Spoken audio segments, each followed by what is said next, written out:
नमस्कार, मैं रघुनाथ प्रसाद। आज चर्चा कर रहा हूँ कि लोकसभा 2024 से लेकर उसके बाद जो विधानसभा के भी चुनाव हुए वहाँ तक श्री राहुल गांधी जी ने जिस तरह से संविधान बचाओ का प्रण लिया, जनता के बीच संविधान की लाल प्रति लहराई, जिस तरह से उन्होंने जातिगत जनगणना का समर्थन किया और जिस तरह से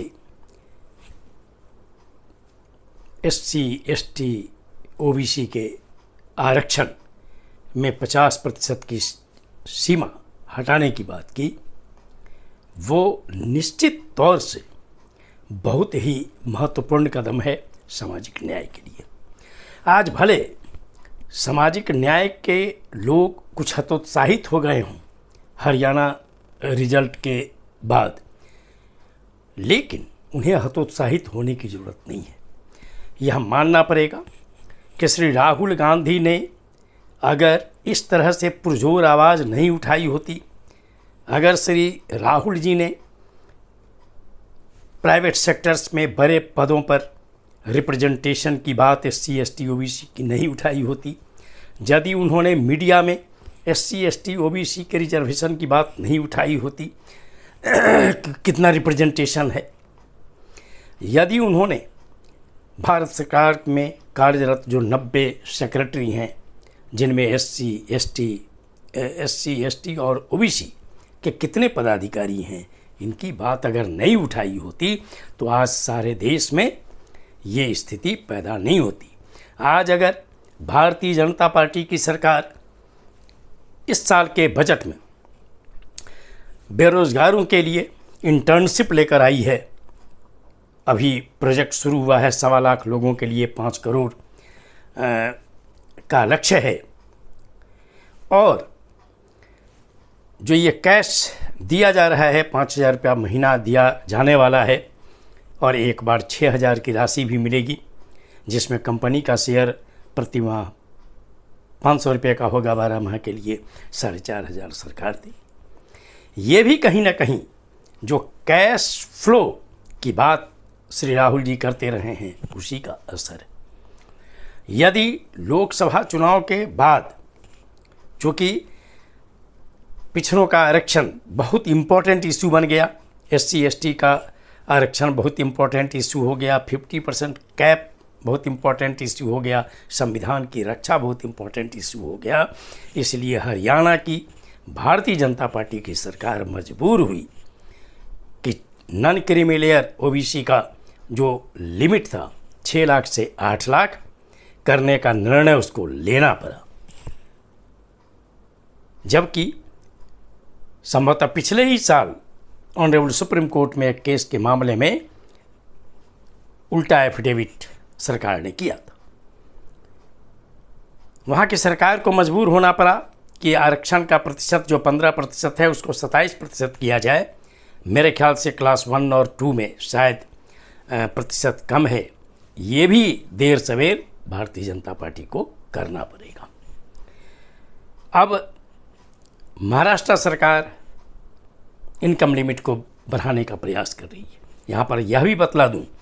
कि हरियाणा पूरे देश में एक ऐसा राज्य था जहाँ पूरे परिवार की आय अन्य पिछड़े वर्ग के आरक्षण में जोड़ी जाती थी और सैलरी को भी जोड़ा जाता था, और बार बार प्रयास के बाद भी हरियाणा सरकार इसे वापस नहीं ले रही थी, जबकि पूरे देश में सभी राज्यों में और केंद्र सरकार की नौकरियों में कम से कम सरकारी क्षेत्र में काम करने वाले लोगों के लिए सैलरी नहीं जोड़ी जाती है। एग्रीकल्चर तो किसी के लिए नहीं जोड़ी जाती। जिन क्षेत्रों में इक्विवेलेंस नहीं हुआ है वहीं पर 2004 के पत्र से सैलरी जोड़ी जा रही है। अब महाराष्ट्र ने भी कदम बढ़ाया है कि ये बढ़ाया जाए, तो निश्चित तौर पर भारत सरकार पर यह दबाव है, भारतीय जनता पार्टी पर यह दबाव है कि अन्य पिछड़े वर्गों के आरक्षण की बात, 50% कैप हटाने की बात SC, ST, OBC आरक्षण पर, ये कहीं ना कहीं गहरे बैठ गई है देश में।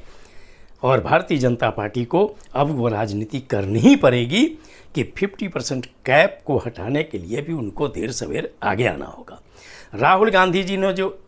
जातिगत जनगणना की आवाज़ उठाई है लगातार, मैं तो चाहूँगा कि श्री राहुल गांधी जी को चाहिए, चूँकि कर्नाटक सरकार, अब honourable chief minister Shri Siddaramaiah साहब ने कहा है कि 18 अक्टूबर को इसे पेश किया जाएगा, जो पुराना रिपोर्ट। मैं चाहूँगा कि जो कांग्रेस शासित राज्य है हिमाचल प्रदेश और कर्नाटक में, कांग्रेस सरकार को यह निर्णय लेना चाहिए कि बिहार सरकार की तरह वहाँ कास्ट सर्वे, कास्ट सेंसस नहीं करा सकते, कास्ट सर्वे कराएं। इसी तरह से जो तमिलनाडु की सरकार है, दिल्ली और पंजाब की सरकार है, पश्चिम बंगाल की सरकार है, झारखंड की सरकार है और केरल की सरकार है, वहाँ भी जिस पार्टी और गठबंधन की सरकार है उनको भी निर्णय लेना चाहिए जातिगत सर्वेक्षण का, ताकि भारतीय जनता पार्टी पर दबाव पड़े कि जो 2021 की जनगणना लेट से होने जा रही है, 2025 में शुरू होगी, उसमें सभी जातियों की गिनती हो, SC, ST, OBC और अपर क्लास की। मैं श्री राहुल गांधी को धन्यवाद देना चाहूँगा कि आपने जिस तरह से आवाज़ उठाई है, संविधान की रक्षा की, संविधान की पुस्तक दिखलाई, आपने जिस तरह से जातिगत जनगणना की आवाज़ उठाई, आपने हर क्षेत्र में SC, ST, OBC के रिप्रेजेंटेशन की बात उठाई, और आपने जिस तरह से SC, ST, OBC के रिजर्वेशन में 50% कैप की बात उठाने की बात की, आपको हतोत्साहित नहीं होनी चाहिए। हरियाणा में 2019 के मुकाबले 6 सीटें ज़्यादा जीती हैं कांग्रेस पार्टी ने, और वोट प्रतिशत 11% बढ़ा है। ये कुछ कहिए कि परिस्थिति ऐसी थी कि अनुसूचित जाति के कुछ वोट, अन्य पिछड़े वर्गों के कुछ वोट, और ये भारतीय जनता पार्टी की ओर चले गए। इससे हतोत्साहित होने की ज़रूरत नहीं है, और राहुल गांधी जी को इंडिया ब्लॉक को मजबूत करने के लिए सतत प्रयास करना चाहिए और अपने मुद्दों से हटना नहीं चाहिए। देर सवेर पूरे देश की सामाजिक न्याय की आबादी को यह स्वीकार ही करना पड़ेगा कि इंडिया ब्लॉक की अगुवाई श्री राहुल गांधी ही कर सकते हैं, और श्री राहुल गांधी ईमानदारी पूर्वक अपने कांग्रेस पार्टी का जो पुराना स्टैंड था उससे वो बाहर निकल चुके हैं। ये वीडियो आपको अच्छा लगा हो तो निश्चित तौर पर लाइक करें, शेयर करें। अब तक मेरे चैनल को आपने सब्सक्राइब नहीं किया, सब्सक्राइब करें, बेल आइकन को बस टच करें, ताकि मेरे हर आने वाले वीडियो का नोटिफिकेशन आपको तुरंत मिल जाए। आप सभी लोगों के लिए शुभकामनाएं। धन्यवाद। जय